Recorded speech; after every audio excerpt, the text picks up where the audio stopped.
دیشب یک جلسه در شورای امنیت ملی بوده است. دیشب شورای امنیت ملی بود. در صورت جلسه این سخن امام، یعنی دستور صورت جلسه این سخن امام بود. اینها میدانید الهام از خمینی میگیرن، در واقع سرخط از خمینی میگیرن در هر نشستی در مواقع اضطراری.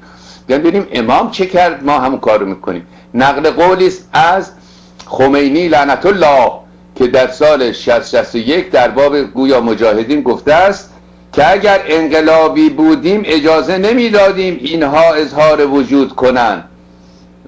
پایان نقل قول که بعد شروع کردن به کشتن بچهای مجاهد. نمیدانم به قول مجاهدین 100,000 نفر، به قولی 12,000 نفر، حداقل 10,000 نفر اینها با این صحبت حضرت عرض کنم که امام راحل این کار رو انجام دادن. خب منظور بله منظور گروه های 60 بود. هدف تصمیم برای بازداشت موسوی، خاتمی، کروبی و در صورت برخورد با فتنه هاشمی رفسنجانی. اینا باید بودن نشسته بودن که اینها رو در واقع تصمیم گیرن دستگیر بکنن. در جلسه دیشب که با حضور 18 نفر از مسئولین و رئیس جمهور یعنی همین قردالعلی تشکیل شده بود، نسبت به بازداشت فله‌ای روزنامه‌نگاران و افراد وابسته به گروه‌های سیاسی مثل مشارکت و غیره و جمعیت و شوراها تا آخرین نفر تایید شد. خب ولی نسبت به بازداشت مسئولین فتنه بله با مشروع صحبت‌های افراد جلسه مورد تایید واقع نشد و دلایل اون عبارت بود از یک: آیا مسئولین فتنه مشخص شده‌اند؟ آیا بازداشت این افراد فتنه را به شدت صدمه میزنند و در نهایت آرامش خیلی سریع باز میگردد؟ در بهترین شرایط محدود کردن سران فتنه تا روشن شدن فعالین و سازمان دهندگان صلاح نیست. بعد میگوید که آقایان نظر به بازداشت سران فتنه ندارند چون معتقدند هیچ گونه تضمینی در سرکوب فتنه دیده نمی شود و امکان ادامه به صورت شدت و حدت وجود دارد. 5 کلیه صورت جلسه ها و اظهار نظرهای صوتی و تصویری که اینها رو بماند.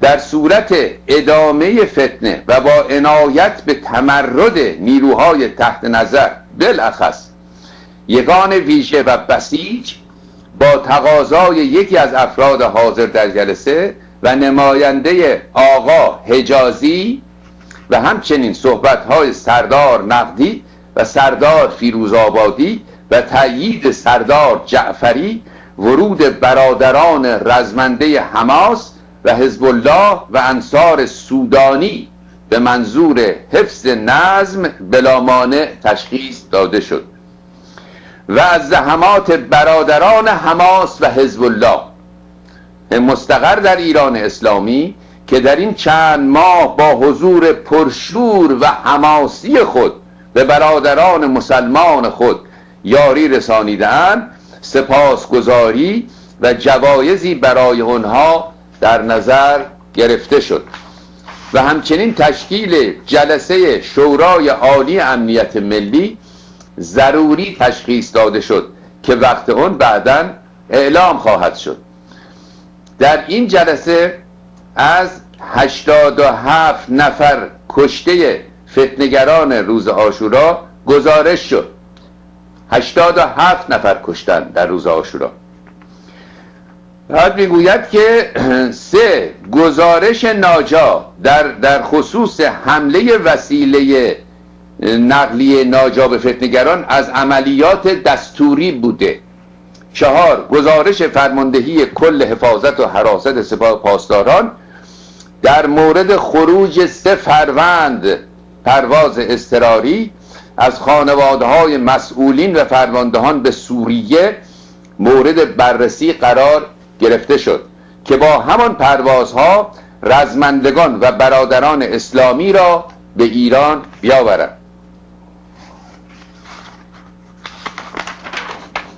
5. در این جلسه همچنین با حضور مسئول قوه قضاییه تأیید شد که حرمت شکنان و ساختار شکنان در عاشورای حسینی سریعا مورد رسیدگی قرار گرفته و به عنوان محارب با سید الشهدا آقا ابو عبدالله و جد اطهرش رسول الله محاکمه شد.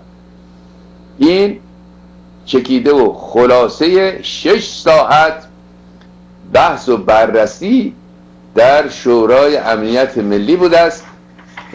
دیروز خدمتتون عرض کردم که این آقایان میخواهند یا به روسیه یا به چین فرار بکنن. همین از سایه دیدم هافینگتون پست عکس آقای خامنه‌ای رو زده است که این آقا میخواد فرار کند به روسیه، یا این شرایط رو عرض کنم که دارن فراهم میکنن.